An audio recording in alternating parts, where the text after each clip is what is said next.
বসুন্ধরা গ্রুপে চাকরি ছাড়লেন বৈষম্য বিরোধী ছাত্র আন্দোলনে পুলিশের গুলিতে নিহত বেগম রোকেয়া বিশ্ববিদ্যালয়ের ইংরেজি বিভাগের শিক্ষার্থী শহীদ আবু সায়েদের দুই ভাই রমজান আলী ও আবু হাশেম। তারা তাদের পদত্যাগপত্র ইমেল ও ডাকযোগে বসুন্ধরা কর্তৃপক্ষের কাছে পাঠিয়েছেন। চাকরি ছাড়ার কারণ হিসেবে তারা ব্যক্তিগত ও পারিবারিক সমস্যার কারণে কর্মস্থলে উপস্থিত হতে পারছেন না বলে উল্লেখ করেছেন। বুধবার রাতে রমজান আলী ও আবু হোসেন চাকরি ছাড়ার কথা নিশ্চিত করেন।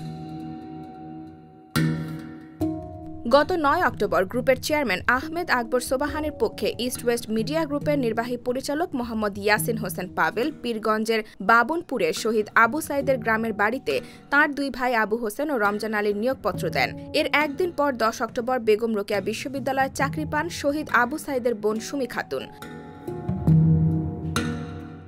রমজান আলী বলেন, গত ৯ অক্টোবর তাঁদের বাড়িতে এসে ইস্ট ওয়েস্ট মিডিয়া গ্রুপের নির্বাহী পরিচালক ইয়াসিন হোসেন তাঁদের দুই ভাইয়ের হাতে নিয়োগপত্র তুলে দেন। তাঁকে করা হয়েছিল বাংলাদেশ প্রতিদিন পত্রিকার এক্সিকিউটিভ কর্মকর্তা ও তার ছোট ভাই আবু হোসেনকে বেসরকারি টেলিভিশন চ্যানেল নিউজ 24 এর এক্সিকিউটিভ কর্মকর্তা। তাদের কর্মস্থল বলা হয় রংপুরে, কিন্তু কি কাজ তারা জানেন না, তাই তারা কর্মস্থলে যোগদান করেননি।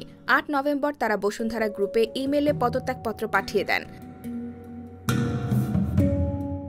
আবু হোসেন বলেন, তারা ৮ নভেম্বর বসুন্ধরা গ্রুপে ইমেল পাঠালেও 10 নভেম্বর কর্তৃপক্ষের হোয়াটসঅ্যাপ গ্রুপেও পদত্যাগপত্র পাঠান। মঙ্গলবার রেজিস্ট্রি করা ডাকযোগেও পদত্যাগপত্র পাঠানো হয়। চাকরি ছাড়ার বিষয়ে জানতে চাইলে আবু হোসেন বলেন, তারা ব্যক্তিগত ও পারিবারিক সমস্যার কারণে কর্মস্থলে উপস্থিত হতে পারছেন না, তাই কাজ ছাড়া বেতন নিয়ে আবু সাইদের আত্মত্যাগের মহিমাকে তারা প্রশ্নবিদ্ধ করতে চান না। ৬ নভেম্বর জুলাই গণ অভ্যুত্থানে শহীদ আবু সাইদের দুই ভাই রমজান আলী ও আবু হোসেন ঢাকার রাষ্ট্রীয় অতিথি ভবন যমুনায় প্রধান উপদেষ্টা ড মোহাম্মদ ইউনূসের সঙ্গে সাক্ষাৎ করেন। বৈষম্য বিরোধী আন্দোলনে গত ১৬ জুলাই পুলিশের গুলিতে নিহত হন বেগম রোকেয়া বিশ্ববিদ্যালয়ের শিক্ষার্থী আবু সাইদ। আবু সাইদের মৃত্যুর পর তার মা মনোয়ারা বেগম আহাজারি করে বলেন, তুই মোর ছাওয়াকে চাকরি না দিবু না দে।